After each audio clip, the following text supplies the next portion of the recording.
y dices, ¿me cuidé lo suficiente? ¿Estoy lo suficientemente bien de salud como para poder contrarrestar cualquier herencia genética que haya yo tenido? Todo eso que yo veía de México que tanto anhelaba era algo contra lo que yo tenía que luchar finalmente porque yo no lo tenía. Y te puedo decir que para mí lo más doloroso es cuando alguna vez me dijeron, a ver, busca el expediente de la extranjera. Con toda sinceridad, te puedo decir que no estaba segura de permanecer en la comunicación y un señor me paró y me dijo, doctora, gracias a usted, gracias a una nota que vi con usted, sé que tengo hepatitis C.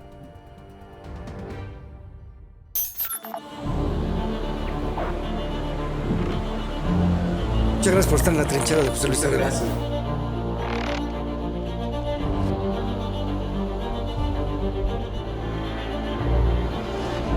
Queridos amigos, en la próxima emisión de La Trinchera con José Luis Arevalo.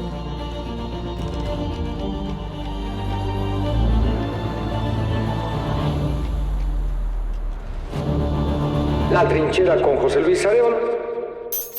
Pues ya la tiene aquí una extraordinaria comunicadora, extraordinaria doctora y una maravillosa mujer que es más guapísima, Dian Pérez, aquí en La Trinchera de José Luis Arevalo. Doctora Dian, muchas gracias por estar con nosotros. Queridísimo Pepe, un enorme placer, qué original programa. Muchas gracias, Dian. Pues estamos en una trinchera y vamos a hablar de la guerra, pero no propiamente de la guerra bélica, la que todos conocemos, sino de la guerra de cada quien. Queremos conocer a la doctora Dian Pérez. Pero para arrancar, ahí me gustaría saber qué significa para ti el término de la guerra. ¿Qué es para ti una guerra en términos generales? Bueno, lo que pasa es que soy hija de una sobreviviente de la Segunda Guerra Mundial en Europa del Este. Entonces, realmente para mí la guerra significa lo que es esa lucha de poder entre varios países y con resultados tristemente devastadores independientemente de quién tenga la victoria. ¿Cuál ha sido la peor guerra de Dian Pérez en su carrera? La parte personal y después vamos a la personal. Bueno, te puedo decir que al ser hija de un diplomático francés en México, mi mayor temor siempre cuando yo era pequeña era que mi papá fuera trasladado a otro país y que yo tuviera que dejar México. Aunque yo no tenía la nacionalidad mexicana inicialmente, pues yo me sentía mexicana y me siento mexicana de corazón, literal. Yo adquirí la nacionalidad mexicana por elección. Entonces, el tener que luchar por ello ha sido una guerra que afortunadamente gané, y al menos temporalmente, porque me volví mexicana muy orgullosamente, muy felizmente, y bueno, tristemente ahora vivo en otro país, también con muchas oportunidades y muy contenta con lo que tengo, pero eso ha sido algo difícil, ha sido algo, el no tener una raíz como tal, en estar en un país siempre como extranjero, es una guerra constante y yo pensé que finalmente esa terminaría al yo adquirir la nacionalidad mexicana, ser mexicana, estar en México y ahora nuevamente en un país que no es el mío de origen y ahora tener que rehacer esa vida allá, pues ha sido una guerra que es una guerra constante. Dices, no es mi país de origen, pero ¿cuál es el país de origen de Dian? Hija de francés, con húngara, nacida en Cuba y se viene a México. ¿Cuál es el país de origen? ¿Cuáles son las raíces de Dian Pérez? El país de origen dentro del corazón de Dian es México. Yo me siento mexicana. ¿Y en costumbres? En costumbres soy mexicana. Y pues aunque mi familia, las costumbres realmente no eran mexicanas como tal, y yo siempre anhelaba tener una familia grande como la familia mexicana, donde en Navidad todos se reunían, los primos, los tíos, los hermanos. Pues yo tengo un hermano, mis papás nada más aquí. El resto de la familia vivía afuera. Por el lado de mi mamá, que es hija única, vivía su mamá en Hungría, mi abuela, que murió cuando yo era muy pequeña. Del lado de mi papá nació en Marruecos, su familia vivía en Marruecos, no tenía yo primos. Entonces, todo eso que yo veía de México que tanto anhelaba era algo contra lo que yo tenía que luchar finalmente porque yo no lo tenía. Entonces, pues me hacía de amigas que se volvían mi familia y que hasta la fecha son mi familia. Conservo amistades desde los 2 años de edad que conocí en el club y seguimos siendo mejores amigas. Y un poquito en esa necesidad esa carencia que tuve a pesar del gran amor y la gran estabilidad que había a nivel del núcleo familiar, pues ese núcleo era muy pequeño, era mi papá, mi mamá, mi hermano, que además es mi medio hermano, cosa que pues no todo el mundo entendía el gran cariño que yo le tenía a mi hermano, siendo que pues era hijo del primer matrimonio de mi mamá. Y mi mamá enviudó cuando él era muy joven, se casó con mi papá y bueno, yo a mi hermano siempre lo vi como mi hermano, nada más, ¿no? Pero vaya, cuando alguien me decía, bueno, es que tú no tienes hermanos porque tu hermano no es tu hermano, es tu medio hermano. Decía, no, bueno, es que para mí es mi hermano y es lo que tengo yo como hermano y es a quien adoro y vaya, pero siempre tenía ese anhelo de una familia grande como la familia mexicana. ¿Cómo fue tu infancia en Cuba? Porque, digo, naces en Cuba y sales de Cuba muy pequeñita. Muy pequeña. Y nunca regresaste luego a Cuba. No. Pero ¿cómo fue tu infancia solitaria?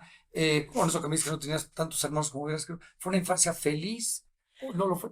¿Tuviste carencias? ¿Cómo fue la...? Fue una infancia feliz, fue una infancia con sobreprotección, que hoy entiendo que tampoco es lo mejor para un niño. Fue una niña muy protegida por una mamá que vivió en la Segunda Guerra Mundial y que tenía muchos temores y que es una mamá muy luchadora que salió adelante, además de que se casó y enviudó también muy joven con un niño, una mamá muy capaz, con una personalidad muy fuerte. Entonces sí fue una niña sobreprotegida, pero puedo decir que tuve una infancia feliz realmente. Tuve una infancia feliz, no tuve carencia de cariño, pero sí tal vez de ese arropamiento que te da el contar con una familia grande, con los primos y reunirse en Navidad. Eso es algo con lo que yo soñaba. Entonces teníamos amigos con los que íbamos todas las Navidades y a los cuales queremos muchísimo, una familia que seguimos queriendo muchísimo. Pero vaya, realmente es lo único que te puedo decir que carecía. Otro conflicto y otra pequeña guerra nuevamente era que yo estudiaba en el Liceo Franco-Mexicano. Entonces, a veces me hacía de amigas, pero mis amigas después se iban a otro país.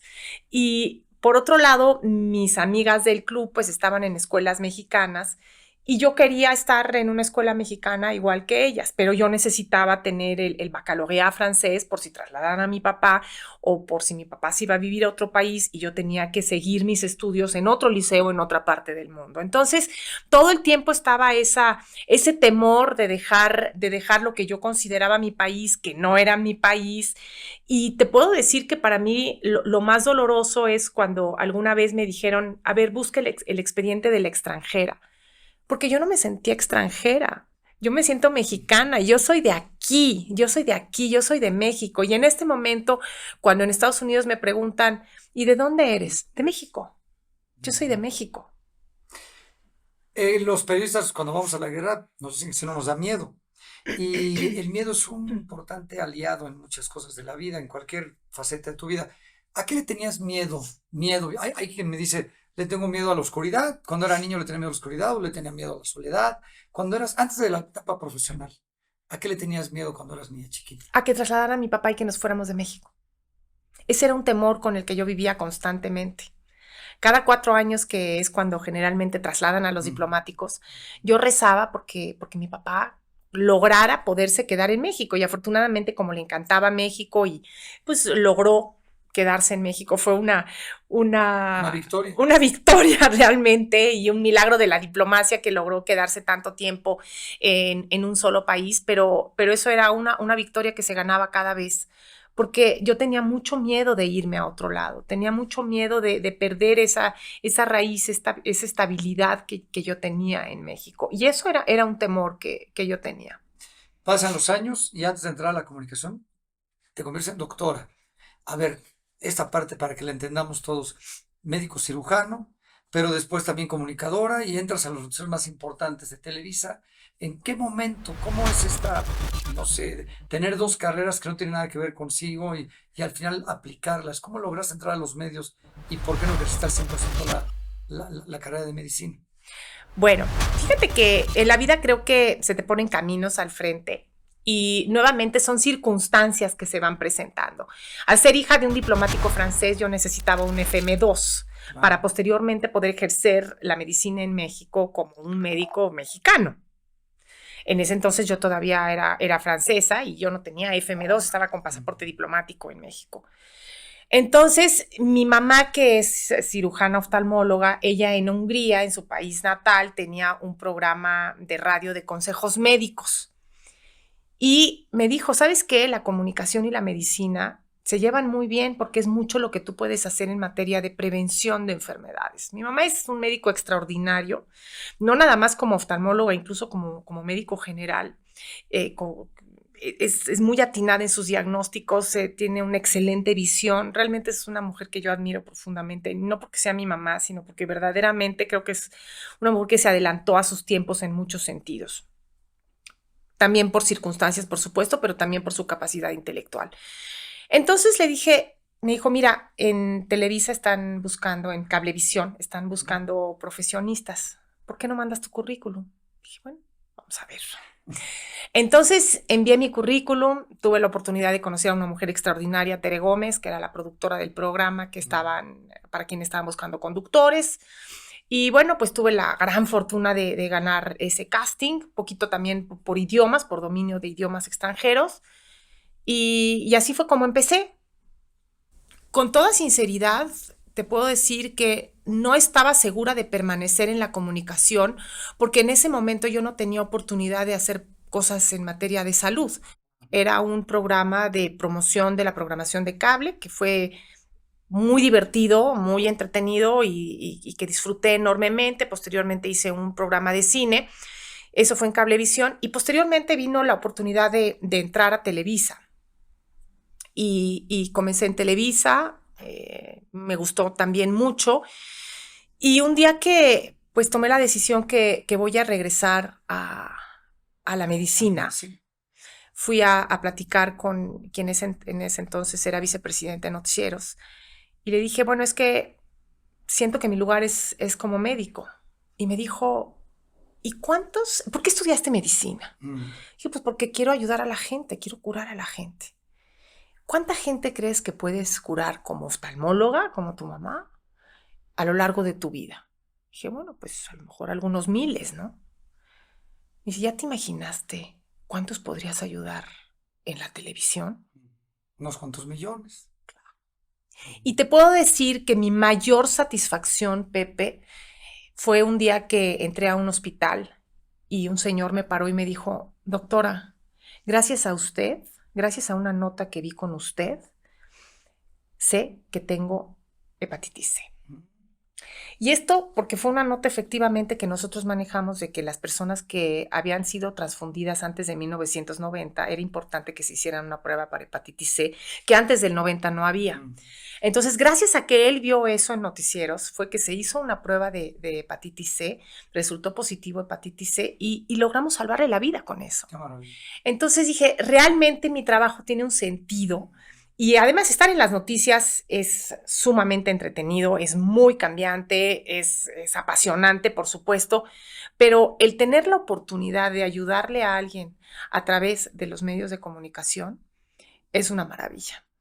En esta trayectoria, ahora hablando de los medios, siempre tenemos enemigos, como en la guerra, ¿no? Y hay fuego cruzado, y hay fuego amigo. ¿Cómo has logrado?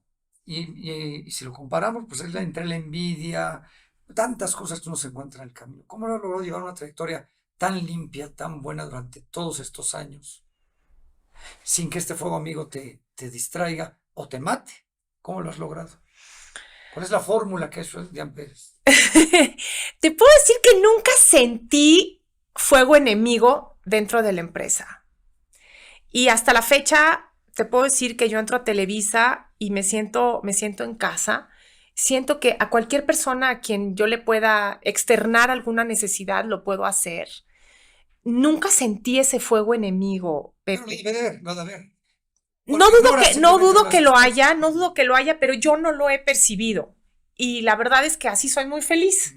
Nunca sentí fuego enemigo, nunca sentí que alguien me tuviera envidia o que nunca me dio la impresión de que se hablara mal de mí a mis espaldas. A lo mejor sí lo hicieron y gracias por no hacérmelo saber, porque nunca me enteré y gracias a ellos soy muy feliz, ¿no? Realmente esa parte yo nunca la sentí, Pepe. Francamente, dentro de los medios, mi trayectoria ha sido muy agradable, muy, muy agradable, Pepe.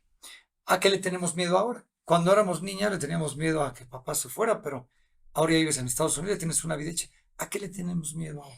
Tengo miedo de que la salud no me permita, de tener algún problema de salud que no me permita seguir persiguiendo mis sueños, Pepe. El tiempo pasa y con el tiempo llegan ciertos padecimientos que antes no tenías y además tus padres pues comienzan a tener más años, enfrentan determinadas circunstancias de salud. Mi papá justo durante la pandemia, le dio un accidente vascular cerebral y fue un cambio muy radical para mi vida, porque además mis papás también se mudaron a los Estados Unidos y el hecho de que mi papá, que era siempre el fuerte de la familia, que era el pilar y que además pues se hacía responsable siempre de todo con lo que uno tenía un problema, mi papá entraba a resolverlo y encontraba la manera de resolverlo. Entonces el hecho de ese cambio en mi papá, de que quedara paralizado de su lado izquierdo y que a pesar de la rehabilitación que sí ayudó, realmente no pudiera recuperar lo que era, eso me dejó pensando muchísimo de que la vida te cambia en un segundo. Tenemos la enorme fortuna de que mi papá sigue con nosotros y podemos seguir disfrutando de sus valiosísimos consejos y su compañía y su extraordinario sentido del humor y su gran resiliencia y capacidad de adaptación a sus nuevas circunstancias.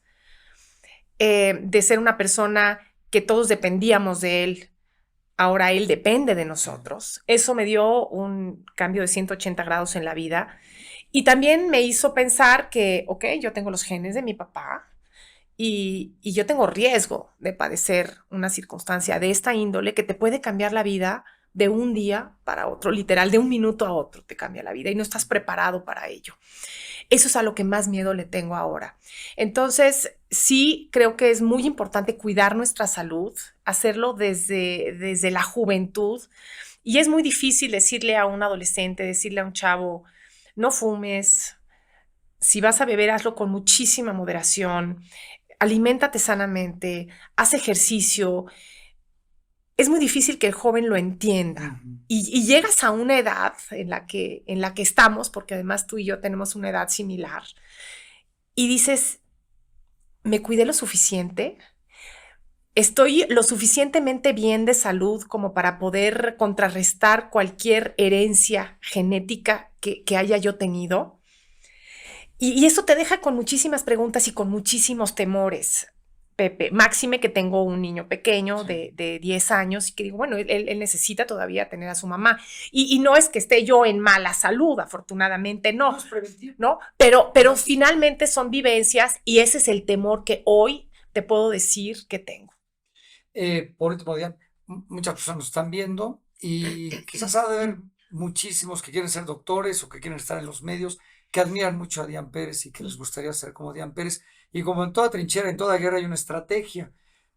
A la gente luego no le gusta dar consejos, pero ¿cuál sería la estrategia que uno de estos muchachos que no saben por dónde salir de la trinchera, tú les dirías que es la mejor para tratar de ser como Dian Pérez algún día? La preparación, el estudio, y siempre dicen, y lo han escuchado muchas veces, que la suerte es la coincidencia entre la oportunidad y la preparación. La realidad es que hay que prepararse y hay que seguirse preparando todo el tiempo. En este momento estoy haciendo una maestría y me doy cuenta de cuántas cosas no sé y cuántas cosas estoy aprendiendo que puedo implementar en mi trabajo en el día a día, en la comunicación, en los medios, en el tratar de ayudar a cuidar la salud de todas aquellas personas que nos están viendo. Entonces, yo creo que eso es lo más importante, el seguir aprendiendo, porque además no hay una edad para aprender. Sí, por supuesto, mientras más joven eres, tu cerebro más capta, es como una esponja, puede captar mucho más y es mucho más fácil poder estudiar, pero eso no se quita. Y además, mientras más sigas estudiando siempre, tus neuronas van a seguir haciendo más sinapsis, vas a retrasar la demencia te vas a sentir bien, vas a aprender cosas nuevas y eso genera una gran satisfacción. Y yo creo que eso es el consejo que les daría. Nunca dejen de aprender. Doctora, muchas gracias. Gracias a ti. Muchas gracias por esta oportunidad. Se los dije al principio, extraordinaria mujer, extraordinaria doctora, una gran amiga.